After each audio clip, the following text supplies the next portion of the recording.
Good morning, welcome to CATEX TV. My name is Frank Fortunato. Today is Tuesday, November 27, 2012.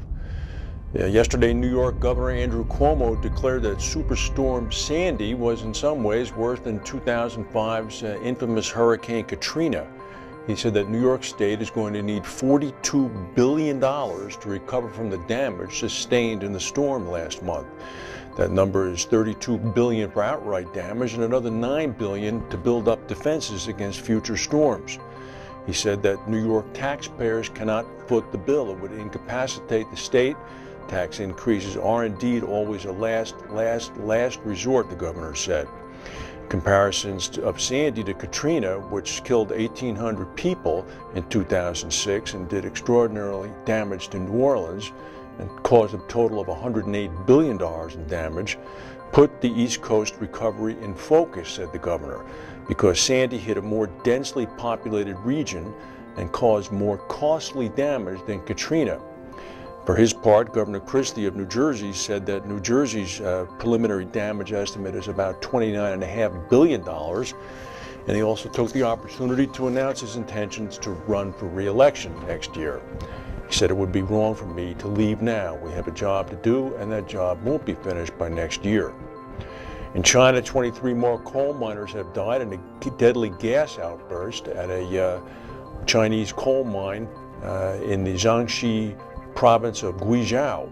The coal mine is operated by a company called Pannan Coal Exploitation, went into operation in 2006. There were 28 miners at the site at the time of the explosion. 23 are dead.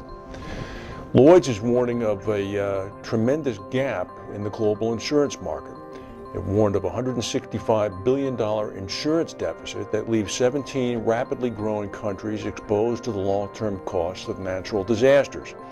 Lloyd's said that the world may not be able to afford another 2011, when an unprecedented run of natural disasters, the Japanese earthquake, the Thai floods, caused about 3.6 trillion British pounds of damage to infrastructure, homes, and businesses. Countries as varied as China, Poland, Colombia, Thailand, Mexico, and Saudi Arabia were identified by Lloyd's as being underinsured against natural disasters. Studies said that the cost of catastrophes has grown by $870 billion in real terms since 1980. Now, one would think that this is all relatively sanguine news for Lloyd's, because Lloyd's is in the business of insuring risk.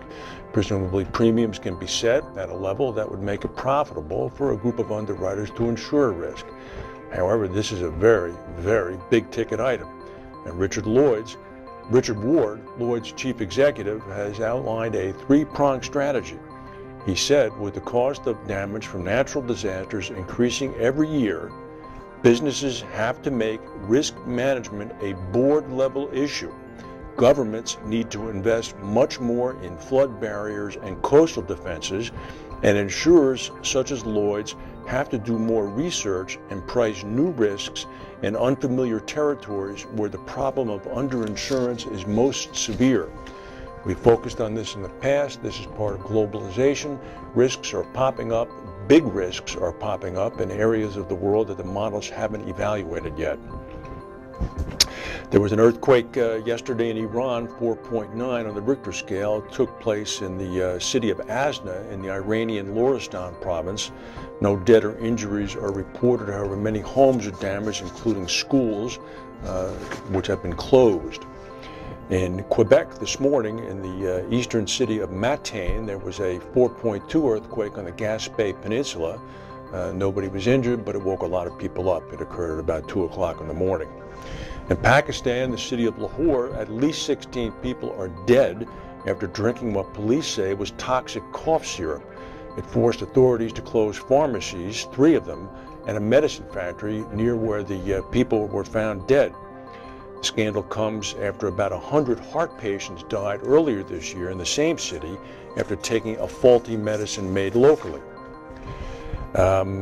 In Russia, the government of Moscow, the city government, is struggling to move about 100,000 homeless people from the streets as the winter is beginning to set in. Already extreme cold in the city has killed 15 people. There are 100,000 homeless in the city, at least that have been estimated by the government, probably quite a bit more. Despite efforts by the government and voluntary shelters, hundreds more homeless men are expected to freeze to death in the coming months ahead. This happens every year, but apparently the winter is much more drastic this year. It is only November 27th, but in Russia some of the temperatures are already about 15 below zero Fahrenheit at night. That's the news for today. If we have any breaking news, we'll come back and tell you. Thank you for watching, and we'll see you tomorrow.